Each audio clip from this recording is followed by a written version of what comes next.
আসসালামু আলাইকুম। লম্বা একটা বিরতির পরে আবারও একটি ভ্রমণের গল্প নিয়ে ফিরে এলাম। আশা করি আপনারা সবাই ভালো আছেন। আমি এখন সুস্থ আছি, মাঝে না ইনফ্যাক্ট এখনও কিছুটা রিকভারি হচ্ছে। বেশ খানিকটা অসুস্থ ছিলাম বেশ কয়েকদিন যাবৎ। আজকের ভিডিওর গল্পটা হচ্ছে ভোলা জেলার মনপুরা দ্বীপ নিয়ে। মনপুরা উপজেলাকে কেন্দ্র করে মনপুরা দ্বীপটা গড়ে উঠেছে। এটা বঙ্গোপসাগর এবং মেঘনার মুখে অবস্থিত। ঢাকা থেকে সরাসরি লঞ্চে যাওয়া যায়, বাট যেমনটা দেখেছেন শুরুতে যে 3 ধাক্কায় স্পিড বোটটাকে স্টার্ট করতে হচ্ছে, আমার এই যাত্রাটা এরকম ধাক্কা ধাক্কা ধাক্কা দিয়েই শুরু হয়েছিল। একে তো বেশ কয়েকবার প্ল্যান ক্যান্সেল হওয়ার পর শেষ পর্যন্ত এই প্ল্যানটাতে আমি যেতে পারি। তারপরে যেটা ঘটে, আমার সাথে আরও 5 জন যাচ্ছিল এই টিমটাতে। সদরঘাটে পৌঁছাতে আমার ঠিক 15 মিনিট দেরি হয়ে যায়। লঞ্চ আমাকে ছেড়েই চলে যায় এবং প্রচণ্ড ভিড় ছিল ওই উইকেন্ডটাতে, যার কারণে আমি আর একটা ক্যাবিনও কোথাও ম্যানেজ করতে পারিনি। ফরচুনেটলি আমাদের ওই টিমের যে আয়োজক ছিলেন তার পরিচিত এক বন্ধু তার ফ্যামিলি নিয়ে যাচ্ছিলেন, তাদের সাথে আমি মোটামুটিভাবে অ্যাড হয়ে যাই, but just for the sake of sharing this ride and that's all. ওনারাও খুব একটা ভালো কোনো ব্যবস্থা করতে পারেনি লঞ্চে আসার সময়। সো পুরো লঞ্চের জার্নিটা, ঢাকা থেকে ভোলা পর্যন্ত লঞ্চের এই জার্নিটা ভোলা পর্যন্ত আমি যাই, তারপর আবার স্পিড বোট নিয়ে মনপুরা পৌঁছাই। তো মনপুরার এই ঘাটে পৌঁছে আমি বাইক নেই, আমার পায়ে একটা ইনজুরি আছে, যে জন্য বাইকে উঠা আমার জন্য একেবারেই নিষেধ। তো একে তো সারা রাত ঠান্ডার মধ্যে আমি লঞ্চে ঘুমাতে পারিনি। এরপরে খাওয়া দাওয়া, সকালে বেশ ভালোই খাওয়া দাওয়া করেছিলাম, সাথে একটা ব্যাকপ্যাক ছিল। আমার বাইকে উঠা নিষেধ, আর আমি পিছনে বসে বসে ভিডিও করছিলাম। Sounds really stupid but it worked out anyway, so who cares, right? যাই হোক, তারপর আমি ফাইনালি আমার দলের সাথে যুক্ত হই আলহামদুলিল্লাহ। সেখানে যাওয়ার সাথে সাথেই লাঞ্চের ব্যবস্থা হয়ে যায়। গ্র্যান্ড একটা লাঞ্চের ছবি দেখে মনে হবে যে এটা আসলে একজনের লাঞ্চ বলে মনে হয় না, বাট এরকমটাই আমাদের আয়োজক করে থাকেন প্রত্যেকটা ট্রিপে। উনি ভরপুর খাওয়া দাওয়ার ব্যবস্থা করেন এবং স্থানীয় উপাদানগুলা বা নির্দিষ্ট স্থানের বিখ্যাত উপাদানগুলাই মেনুর মেইন আইটেম হয়ে থাকে। বিশেষ করে মাছ, ওনার আয়োজিত প্রতিটা ট্রিপে প্রচুর পরিমাণে মাছ খাওয়ার সুযোগ থাকে, আর এই জন্যই আমিও গিয়েছিলাম। উনি ইউজুয়ালি মনপুরা ট্রিপগুলোতে আস্ত একটা করে ইলিশ মাছ সবার জন্য ভাজি করে রাখার ব্যবস্থা করেন, বাট আমি যে সময় যাই তখন ইলিশ মাছ ধরাটা নিষিদ্ধ ছিল।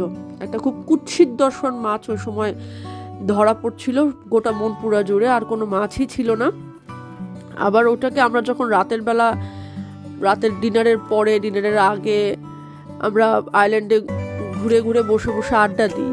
একটা ব্রিজ আছে যেটা সিডরের ধাক্কায় ভেঙে গিয়েছিল, যে ব্রিজটাতে জোয়ার আসলে ব্রিজ পুরো নড়তে থাকে, আমরা সারা রাত ওখানে বসে আড্ডা দিই।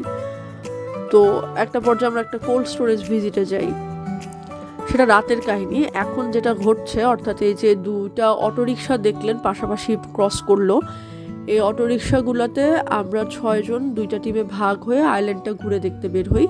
প্ল্যানটা এরকম ছিল যে অটোরিকশাগুলো আইল্যান্ডের মধ্য দিয়ে চলবে এবং এভাবে পুরো আইল্যান্ডটা আমরা ঘুরে দেখব, মাঝে মাঝে থেমে থেমে চাটা খাওয়া হবে।